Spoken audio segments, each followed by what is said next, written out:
Welcome in, Pirate fans, to a special podcast. Tonight we're speaking with Coach Darrin Crabtree of the Valley Indians. Coach, thanks for taking the time to speak with burgfan. How is your evening going? No problem. How's things going at Lucasville? I know you guys had a nice win last week. Talk about your team and how they've progressed throughout the season. We've started out 1-2, won our third game of the year, and then went over to Kentucky week 5 and beat up on Fairview High School and got our second win. And then we played, pretty well against Waverly at times. So I came up short against them, and then we had no answer for Portsmouth West in week 6. But last week we went over to Belpre, Ohio, and played a Division 6 school. It was a 3-4 team as we went into the game, and we ended up beating up on them pretty good. They were just struggled the last couple of years. So it was nice to get a lot of different people some touches and looks, and to be on the other end of that score. The week before we were down by 35.5 against West. Against Belpre we were up by 35, and we've grown a lot since the beginning of the season. Gabe Streeter, our tailback, leads us in rushing and scoring. Is also our leading interceptor. He's got two interception returns for touchdowns. He's got 2 kickoff returns for touchdowns. Does a little bit of everything for us. He's our, if we have such a thing as a big play person, it's been him all year. I think Andrew Shope, the quarterback, has really developed. In the games we've won this year, he's played real big for us. And then in the last couple of weeks, Caden Millette, a sophomore running back, has, against Fairview and I believe against Belpre last week, he rushed for over 100 yards in each one of those games. We lost our leading receiver, Tanner Spradlin, in the Waverly game. Was having a good year for us. But, last week we had 3 different kids, Tanner Cunningham, Tyler Mitchell, and Jesse Jones, all catch touchdown passes. So, it's kind of makes Andrew look for some different people in our passing game so that there is a bright spot out of losing Spradlin. It is we shared the ball to other receivers have done a better job. And then, we're as good as our offensive line plays. And at times this year they played pretty well. There's other times we've been outmatched physically up front. And, when those guys do a pretty good job, our skilled kids can play and make plays for us. And then, defensively, J.T. Ward leads us in tackles. We've lost him for a couple of weeks with a torn MCL, but he's, didn't have to require surgery and sit out 2 or 3 weeks here, and he's been back the last couple of weeks. And is starting to play better. And then Jacob Rickey, a sophomore defensive tackle, is probably our strongest of our defensive line, but he's still kind of nursing a shoulder injury, but has played through that the last few weeks. And, our secondary is young. We started a freshman in one corner, a junior safety, and a junior at the other corner. But there have been times this year where we've seen some great improvements, and there's other times that we look like we're still a ways away. And that's kind of where we're at with the season. And as we head into Friday's game with Wheelersburg, it's not going to be a task that we're going to take lightly. Obviously, they're a very, very good football team, and we've got to bring our A game just to even have a chance to stick around for a while.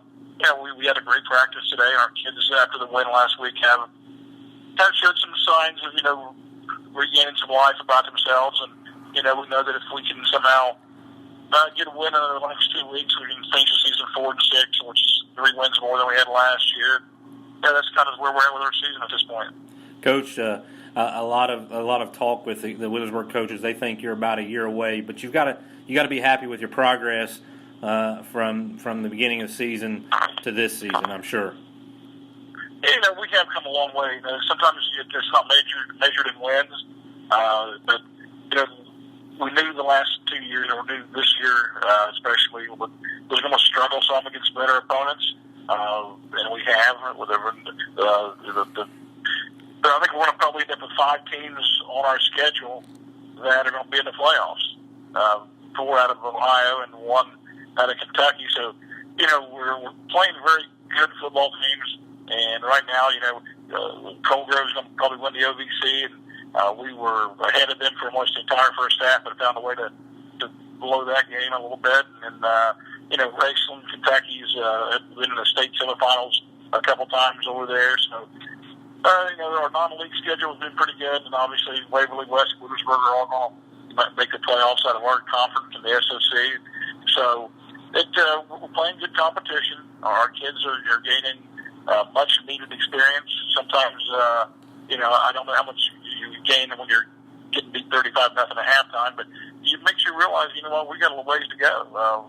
Sometimes when you play teams that aren't quite as good, and you have your way with them, you see some of that maturity and say, gosh, we're gaining ground on people, but then you turn around and get beat pretty good. You kind of take a step or two backwards. But from where we were at the beginning of the year, especially 2 years ago, there's no comparison. Our kids have grown tremendously, not only as players, but as individuals, and hopefully some of the things they're learning off the field and through practice. And, it's the game of football is a lot like life. You got you do your best, you give it your best effort. You know what? There are people out there that are better at times, and that's what we found out the last couple of years. And hopefully our kids will understand that as they get out of school and go to try to find a job or get into a college or something, you've got to compete no matter who you're playing against or who you're going up against. And hopefully those are some of the lessons they're learning, and we're trying to teach them some of those things as well as win some football games. And we're looking forward as much as we can to get ready to play Wheelersburg Friday. Coach Chad Johnson from Wheelersburg has this unique way of preparing some of his defensive players. He does this thing called yoga, and I've not been privileged to that sort of technique. Have you experienced this yoga teaching in practice, and what do you gain out of it? I have seen the videos. I'm not going to tell which one of maybe his other staff members. I think they refer to it as yoga, possibly. And Chad's. We spoke earlier because he is a medical doctor. His nickname, or we call him WebMD, because he's got a remedy or different things for you got a cough, you got a cold, you got the flu, you got a hangnail. He's got some kind of way of fixing it for you. And it's fun. We make fun of each other quite a bit, and I guess that's the thing that a lot of people don't understand about the coaches. Would it make our season and make my day if somehow we could beat Wheelersburg this week? Oh, but I couldn't imagine it would be. But off the field, I've talked to Rob a number of different times. We're always talking in the off season. His father has been ill there for a while and was a great person, and I always tried to ask him, see how he was doing. And when I was having my heart surgery a couple of years ago, Chad came down to the hospital and sat for a couple hours one day and talked with me. And you realize then that, gosh, even though you want to beat these guys on Friday night, we're pretty good people. And I like to make fun of Tom Caskey, and it's easy because he's an easy target. And I do believe he got in trouble last week during films because we were texting each other during the film session, and Rob yelled at him because he wasn't paying attention. So, it's all good fun. Rob is, Friday nights, I'm as serious as anybody can be playing football when we play. But Monday through Thursday, I like to have a good time and mess around with people and joke around, and life's too short to be beating myself up over losses anymore. This is my 30th year of coaching, and it's a lot of fun. I still enjoy it, still want to continue to do it. But, sometimes you got to take a step back and realize, gosh, these guys are pretty good. We're playing Friday, and there's no magic pill or spell I can put on our kids that's going to transform them into great players overnight. And we're going to go out there, like I said, and give it our best effort. Last year we were only down by 21.5. That frustrated them a little bit because they've been rolling over people pretty good. And sometimes you got to take small victories. It doesn't look good on the end of the game when you're win-loss column. But if you can do a few things here and there and try to improve as the game goes on, that's what we're looking to do. Coach, you've had you allude to that. Wheelersburg does seem to be having some good success here, but you've also had good success with 3 years there that you had some great talent. Do you follow some of them boys anymore, and you try to keep up with those guys? Yeah, we've got, of course, my oldest son graduated, played college football at Fairmont. He's now an assistant coach with me. Tyler Rowe, who played on the 2012 team, is an assistant coach up at Waverly High School. Luke Keller is presently an assistant coach at Medford High School, coaching football. Hayden Dunn is playing basketball at Kentucky Christian. Alex Hartley played college baseball and graduated from Tiffin University. Nate Arnett is in his senior year of some kind of engineering I can't pronounce up at Ohio University.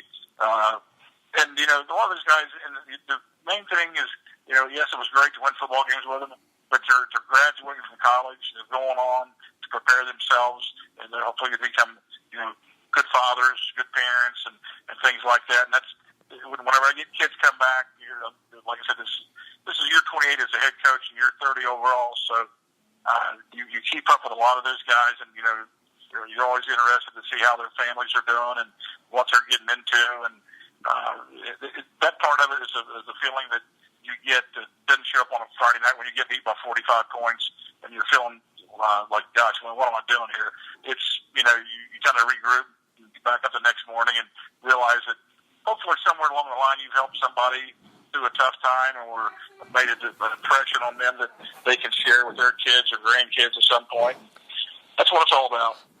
Well, Coach, I appreciate you talking with burgfan this week, and we do wish you guys the best of luck Friday night, and hopefully we have a good game and a good atmosphere. It's always one of the best venues, I think, out there in Southern Ohio, and I think actually I'd probably get raked over the coals for this, but I think it's just a little bit above Ed Miller Stadium. I've always liked the atmosphere, and I know you guys will always enjoy taking on an opponent like Wheelersburg out there. Oh yeah, I mean, it's always fun to play. When you're coaching, you want to play against the best.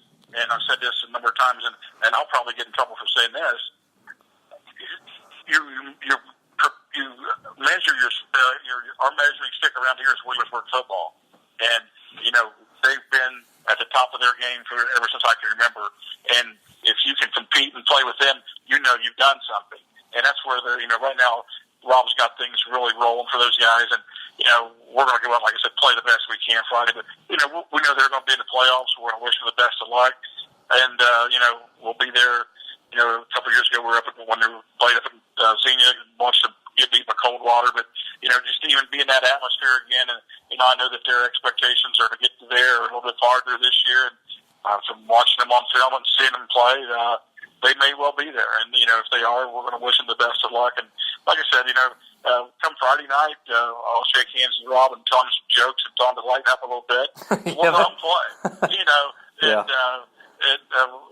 After the game's over with, we'll shake hands and we'll see each other down the road in a basketball game or a clinic or something somewhere, and we'll go back to being normal human beings for the next 364 days. But we're playing or coaching against the best, and that's what Wheelersburg is right now. In our area, we're not in the same division anymore, but they're one of the best teams in the state of Ohio, and they prove it each and every week. And they got that target on their back of everybody's going to give them their best shot, and that's probably the thing I appreciate about Coach Woodward and his staff is you can't rattle them. Even though I try to send them some text messages and get some information and mess with them a little bit, they prepare. And I know it's not has no effect on them because they prepare each week the same thing. They do the same, same preparation because they are that focused from week to week on where they want to get their kids to, and obviously they're doing a great job. And the only thing I've got one last. I can't say this too loud, but I think Kelly Reinhardt, who's a Valley grad, is the bus transportation coordinator at Wheelersburg. That is correct. Yes. Yeah, I'm pretty sure I've got her convinced, along with a couple $100, that she is going to either send them through Ashland, Kentucky, and up, maybe through Huntington. Right. And they're not going to actually get to Lucasville a little bit later than game time. And we think we can score a couple times before they get on the field. Well, if they get there too late, they may throw isn't there a certain time if they don't make it, they have to forfeit? Well, we're going to try. I mean, I tried to get Belfry to switch with us because they were black and orange uniforms. And we were trying to talk them into coming down and playing in the Wheelersburg spot, and Wheelersburg wouldn't let us out of the contract. But, that's the way it goes. But, hey, I appreciate the call. Hope I didn't take up too much of your time, and we will see you guys on Friday. Hey, thanks a lot. That's Coach Crabtree with the Lucasville Valley Indians. Always a pleasure to talk to him. If you don't get to come down to the game, you can tune into burgfan.com as Williamsburg takes on Valley this week.